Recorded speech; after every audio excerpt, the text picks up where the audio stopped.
Isang high-value individual ang naaresto matapos ang matagumpay na joint bypass operation na isinagawa ng Police Station 11 Cebu City Police Office at Philippine Drug Enforcement Agency Region 7 bandang alas 2:35 ng madaling araw sa City of San Juan, Barangay Mambaling, Cebu City nito lamang nakaraan. Ang operasyon ay pinangunahan ng Station Drug Enforcement Unit ng Police Station 11 sa pamumuno ni Police Major Michael John M. Arandia, Station Commander katuwang ang PDEA 7.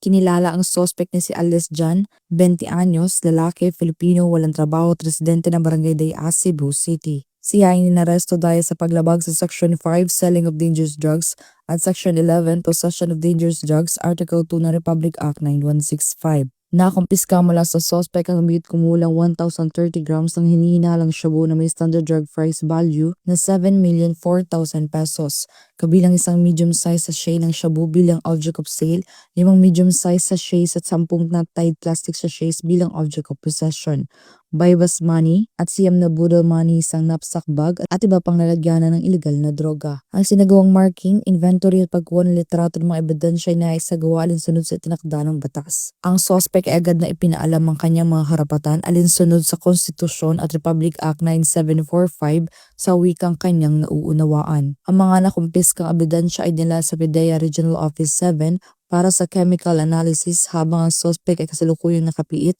sa Police Station 11 Custodial Facility para sa wastong disposisyon ng kaso.